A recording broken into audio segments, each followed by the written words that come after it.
Ek skat meer as 1000 mense wat hierdie verrigtinge vandag bywoon. Dit is lekker warm op Orania, maar ons harte brand warmer. Ons gaan nou saam sing die roepstem van Orania. Orania het ons natuurlik ons eie vlag, ons eie geldeenheid, die ORA. En nou, vir die eerste keer met so groot geleentheid, sing ons saam die volkslied van Orania, die roepstem van Orania. Daar op jou skerm kan jy die webblad intik volkslied.co.za en dan kan jy saam met ons sing hierdie pragtige nuwe Orania lied.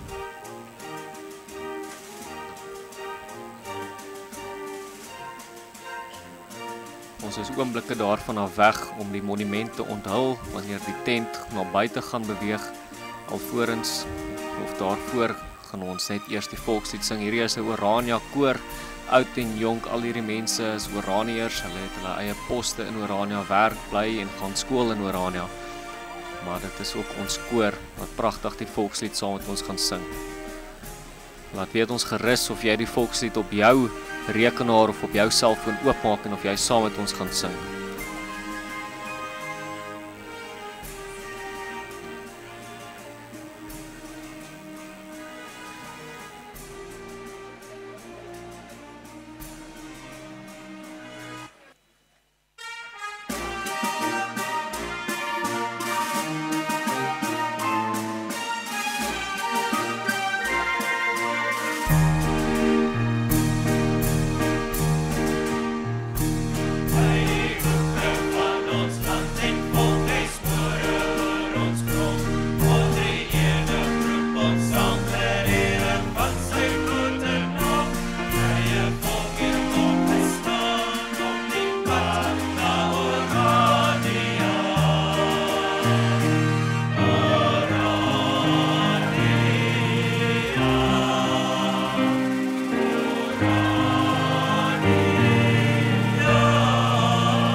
Ons verlaat die tent en ons gaan ons na die monument, sodat ons hom kan onthul.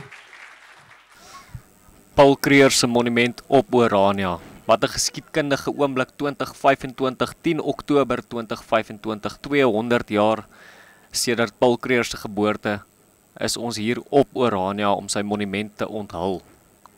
Waar was jy op hierdie dag? Onthou hierdie dag, dit is 'n geskiedkundige oomblik.